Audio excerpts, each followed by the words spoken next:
Hello, everyone. My name is Caroline McGraw with The Clearing, and today I'm here to talk with you about what substance abuse and hyper busyness have in common. So on the surface, these things might not seem similar at all. What does someone who is addicted to drugs, strung out, and low functioning have in common with someone who is an overachiever, seemingly very competent and confident and in control, juggling lots of work and home responsibilities? What do these people have in common? Well, today in this short video, I'm going to show you a different face of addiction, one that you might not have seen before.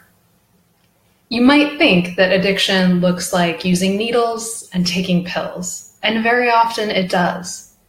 But addiction can also look like a person who refuses to rest, someone who exhibits relentlessly driven and so-called highly successful behavior.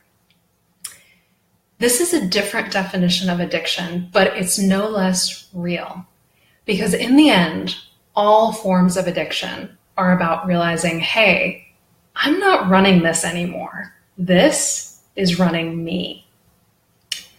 So bluntly put, substance abuse on one hand, hyper busyness on the other, these things have a lot in common because they are two different paths of coping with the same underlying core issues.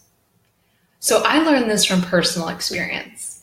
My whole life, I have been the good girl, I had been the golden child, but as an adult, I was dealing with some recurrent depression and anxiety. Life was just not looking the way I'd hoped it would. That said, on the surface, my life looked very different from people who struggle with more traditional forms of addiction and other participants in the Clearings program. So I had never smoked, I had never taken pills or gone through detox. This was not my experience. But I had been a perfectionist and a people pleaser and someone who drove herself with really harsh inner judgment and shame. So those issues, along with the depression and the anxiety, had been my companions for years. I didn't really know what life was like without those things. I couldn't remember.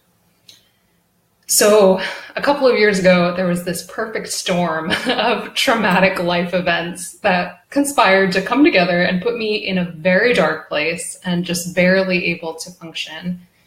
I was actually very fortunate because I was able to come to the Clearing for 28 days.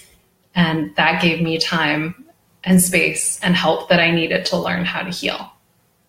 So in one of our workshop sessions, the Clearing's co-founder and CEO, Joe Kelzer, drew this diagram that I will never forget because it boggled my mind at the time. In the center, he drew a circle. And in that circle, he placed the issues that had plagued my life and the lives of my fellow participants on the farm.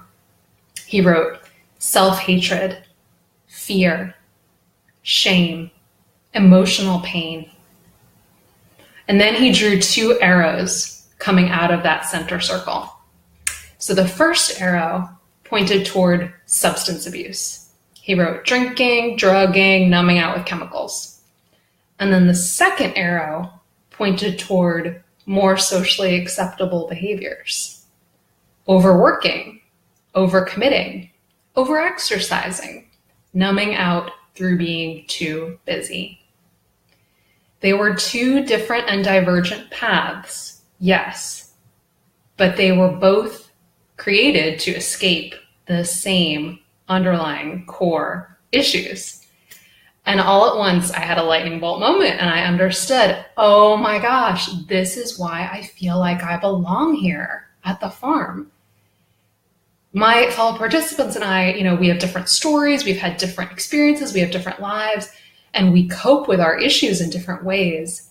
But we're all here because we're all trying to deal with the same stuff. So for me personally, overachievement and overperforming was actually a way of hiding in plain sight. It was stealthy because I learned that if you are taking care of all of your own responsibilities, plus many of other people's responsibilities, very few people will look too closely at you. Very few people will question you or dare to call you out on what you're doing. because your problems look good on the surface. They really do. And the other thing about that is that when you're fitting into the more socially acceptable forms of addiction, it can be hard to find the courage to change because you might get a lot of social reinforcement for doing those unhealthy coping behaviors that you're doing. That said, the good news is that when you do come to a point where you want to change, or the internal pain of those underlying core issues is becoming too much, you can learn how to apply love to those parts of yourself inside that hurt. And you can learn how to heal. That's what we do at the farm every day. We learn how to forgive our judgments. We learn how to question our limiting beliefs. We learn how to offer ourselves kindness and compassion. We learn how to heal, and we hope that we will see you there. Thank you.